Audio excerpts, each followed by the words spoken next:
Olá, queridos alunos do Polo de Presidente Dutra, sejam bem-vindos à nossa terceira aula sobre a doutrina da salvação, a disciplina Soteriologia, que está sendo oferecida a vocês aí no nosso querido Polo. Bom, nós temos falado sobre a doutrina da salvação e seus diversos aspectos.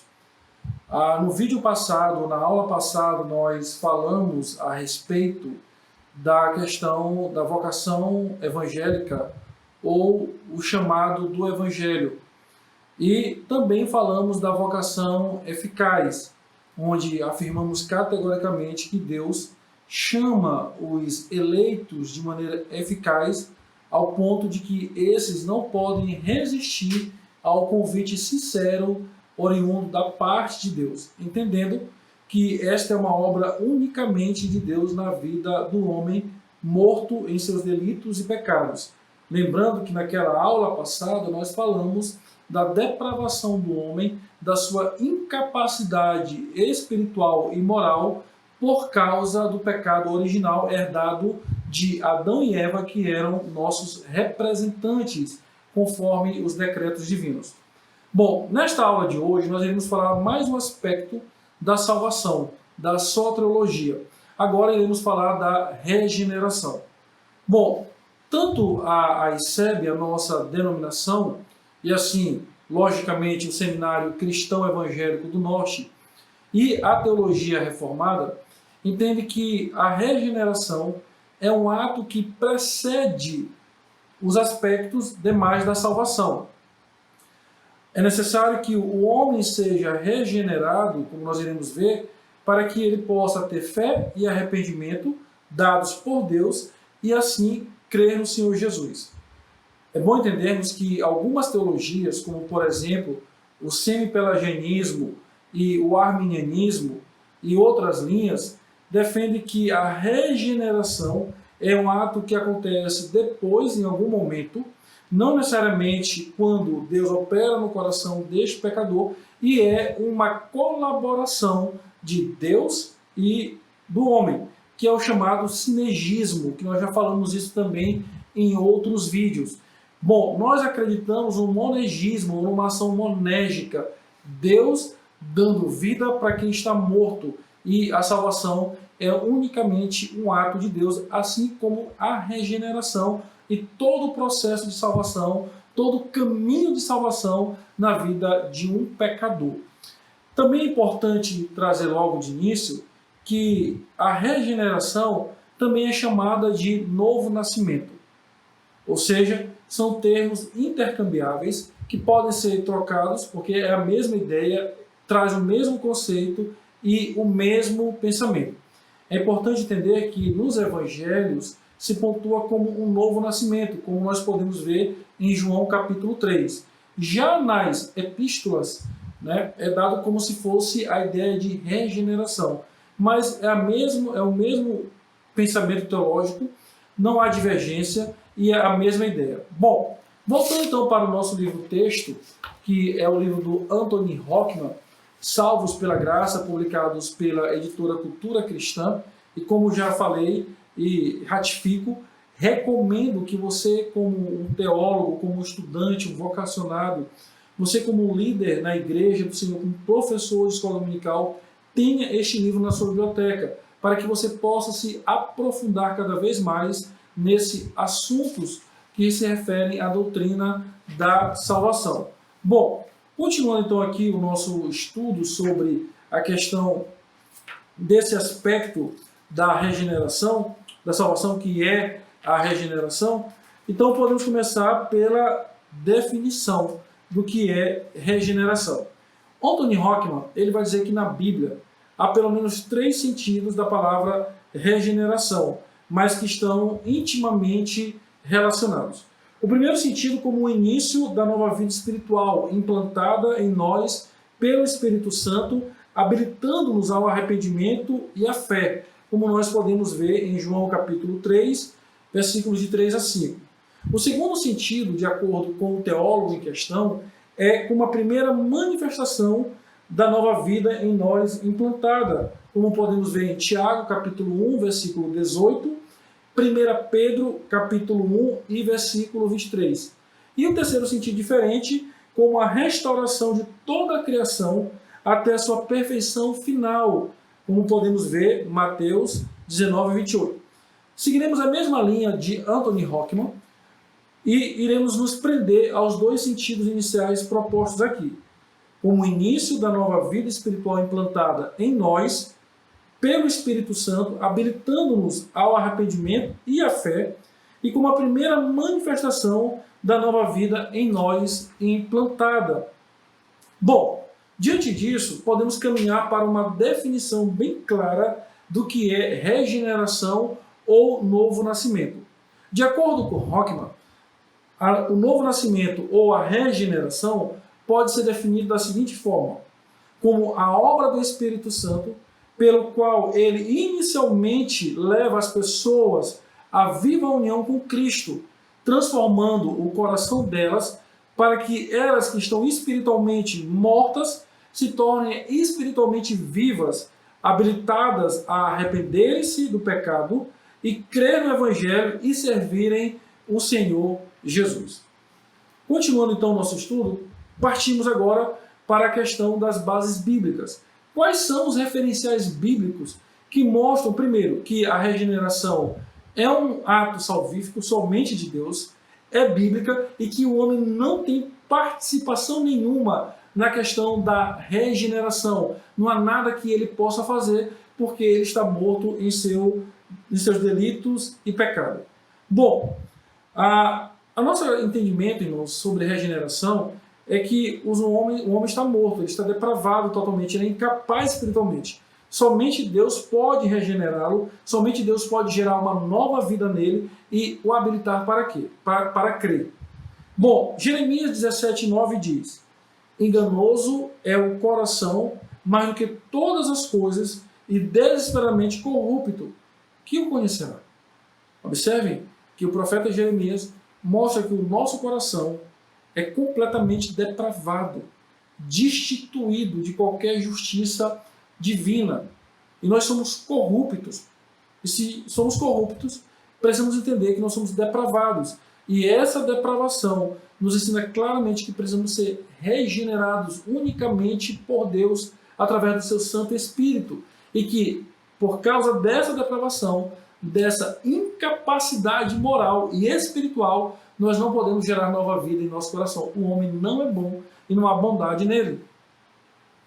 Romanos 7:18 fala o seguinte: porque eu sei que em mim, isto é, na minha carne, não habita bem nenhum, pois o querer o bem está em mim, não porém o efetuá-lo.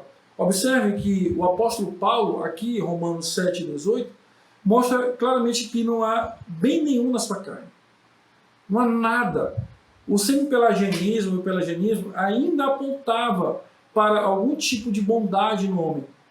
O arminianismo, apesar de defender um certo tipo de depravação total, aponta na sua modernidade para algum tipo de bondade neste homem, mesmo ele sendo pecador e destituído da glória de Deus. O catolicismo romano consegue olhar nesse homem caído algum tipo de justiça, de bondade, mas a Bíblia é categórica ao dizer que não há bem nenhum na nossa carne. O mesmo apóstolo, em Romanos capítulo 3, citando os salmos do Antigo Testamento, diz que não há sequer um que busque a Deus, não há quem faça o bem. Lá em Romanos capítulo 3, a partir do versículo 9, e conclui dizendo: todos pecaram e todos estão destituídos da glória de Deus. Ó, queridos alunos, somos seres completamente depravados, incapazes diante de Deus. João, capítulo 6, versículo 44, que nós lemos na aula passada, nos lembra também isso, dizendo: ninguém pode vir a mim. Ou seja, nem eu, nem você, nem o melhor de todos os homens, o mais moralmente correto, pode se aproximar de Deus por conta própria, ou do Cristo que nós cremos, por causa da sua incapacidade moral e espiritual. João diz: ninguém pode vir a mim. Jesus. Ninguém pode vir a mim se o Pai que me enviou não o trouxer. Um texto categórico, bem enfático em relação a isso, é Efésios capítulo 2, versículo 1, que diz: Ele vos deu vida, estando vós mortos nos vossos delitos e pecados. Mais adiante, no mesmo capítulo, versículo 4 e 5, o apóstolo Paulo diz: Mas Deus, sendo rico em misericórdia, por causa do grande amor com que nos amou, e estando nós mortos em nossos delitos, nos deu vida juntamente com Cristo. Pela graça sois salvos. Observe, queridos alunos, que todos os textos que nós acabamos de ler, e muitos tantos outros que aparecem no Novo Testamento e no Antigo Testamento, como, por exemplo, o texto de Isaías que diz que a nossa justiça são como trapos de imundícia, que não servem para nada, apontam de maneira categórica, descreve um homem incapaz, depravado em sua totalidade, morto espiritualmente, necessitando que Deus venha ao seu encontro e gere uma nova vida nele, para que ele possa responder com fé e arrependimento. Continuando, agora nós iremos para o ensino bíblico sobre a questão da regeneração. O que seria então essa regeneração de acordo com a Bíblia? Se você olhar comigo aqui, alguns textos no Antigo Testamento, como Ezequiel 31, 33, Ezequiel 36, 26, mostram que Deus deseja gerar um novo coração naquele povo para que eles pudessem crer na sua palavra, para que eles pudessem voltar-se para o Senhor. Quando nós vamos para o Novo Testamento, algumas passagens são tão categóricas, como, por exemplo, João, capítulo 1, versículo 12 e 13, que diz: Mas a todos quanto o receberam, deu-lhes o poder de serem feitos filhos de Deus, a saber, aos que creem no seu nome, os quais não nasceram do sangue, nem da vontade da carne, nem da vontade do homem, mas de Deus. Olha aqui o que João diz, inspirado por Deus, que nós não nascemos, nós não cremos, nós não tornamos filhos de Deus pela nossa vontade, porque em nós foi gerado por nós mesmos uma nova vida. Não. Ele diz claramente que o novo nascimento, nós nascemos não do sangue e nem da vontade da carne, nem da vontade do homem, mas de Deus. Deus gerou vida, Deus regenera, Deus vivifica o morto e dá vida a este morto para que ele creia no seu Filho e assim se torne um filho de Deus. Continuando mais ainda, chegamos, por exemplo, agora em João capítulo 3. João capítulo 3, versículo de 1 a 16, é um dos textos mais clássicos que mostra que o novo nascimento não é uma obra do homem, é uma obra do próprio Deus. Eu quero convidar então você a abrir a sua Bíblia lá, querido aluno, e acompanhar comigo João capítulo 3, versículo de 1 a 16.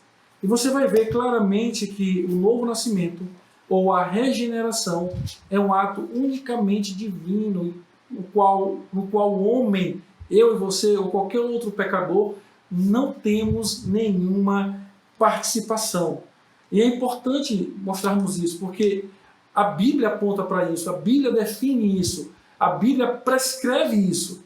Bom, João capítulo 3, e leia comigo agora aqui o versículo 3, diz: A isto respondeu: em verdade te digo, que se alguém não nascer de novo, não pode ver o reino de Deus. A expressão nascer de novo, usada por Jesus aqui, quando do seu diálogo com o fariseu Nicodemos, é uma expressão que no grego significa nascer do alto.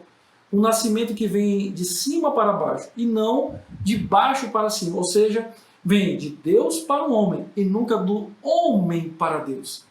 Então, entendam bem, queridos alunos, o novo nascimento não é uma obra, uma atitude do homem, mas é uma atitude do próprio Deus. Agora, acompanhe comigo. Versículo 6, que diz assim: o que é nascido da carne, é o nascimento normal. E o que é nascido do Espírito, é Espírito. O que Cristo deixa muito evidente para João é que, para o fariseu Nicodemos, é que ele era nascido da carne e que ele não havia nascido do Espírito. porque ele seria espiritual. Então, queridos, observe, se o Espírito Santo não nos habilitar, nos fazendo nascer de novo, nos regenerando, nós não podemos crer no Senhor Jesus, porque somos apenas carne depravada, decaída. Continuando, o versículo 8 diz: o vento sopra aonde quer, ouves a sua voz, mas não sabeis de onde vem, nem para onde vai. Assim é todo aquele que é nascido do Espírito. Aqui, Jesus vai mostrar para Nicodemos que o novo nascimento é uma obra soberana do Espírito na vida do pecador. Não depende daquele que quer, nem daquele que corre, mas do Espírito Santo que opera no coração de um pecador, o regenerando, implantando a vida de Deus neste homem pecador que está morto em seus delitos e pecados. Comentando essa passagem, Rockman vai dizer que nesse novo nascimento somos completamente dependentes da soberana atividade do Espírito de Deus. Também é mostrado nesse próprio texto de João capítulo 3 que o novo nascimento, ou a regeneração, é uma mudança radical da nossa natureza. Deixamos de ser carne para ser espírito, no sentido de que agora somos espirituais, porque foi gerada uma vida espiritual na nossa decaída natureza.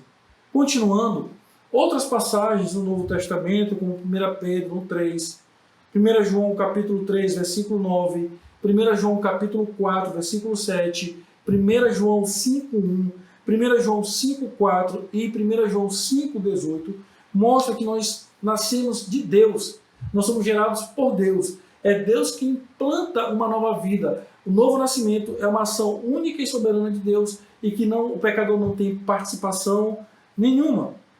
Bom, queridos, diante disso, dessas provas bíblicas incontestáveis, caminhamos agora para entender a natureza essencial da regeneração. Rockman vai dizer o seguinte: a regeneração é profundamente misteriosa. Primeiro, porque é, por definição, uma obra sobrenatural de Deus. Segundo, porque jamais podemos observar ou experimentar a regeneração. Podemos só observar os seus efeitos, entendendo a regeneração no seu sentido estrito como a implantação da nova vida. Jamais será possível estar certo de quando ela ocorre. Podemos deduzir, a partir de certas evidências, com maior ou menor exatidão. Maior com respeito a nós mesmos, menor com respeito a outros, que ela ocorreu. Diante disso, Rockman vai nos mostrar que 3 pontos ou 3 comentários sobre a regeneração. Primeiro, a regeneração é uma transformação instantânea. Não é algo progressivo, não é um subir de degraus, mas é algo completamente instantâneo, como um estalar de dedos. É como se eu chegasse nesse quarto que eu estou aqui no meu escritório e apertasse o interruptor. Automaticamente, essa lâmpada que está aqui acima de mim vai acender. É algo instantâneo, automático.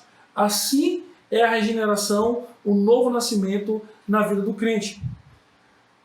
Um segundo comentário de Rockman que ele vai trazer é que a regeneração é uma transformação sobrenatural. Ou seja, é Deus operando e transformando a minha vida e a sua vida.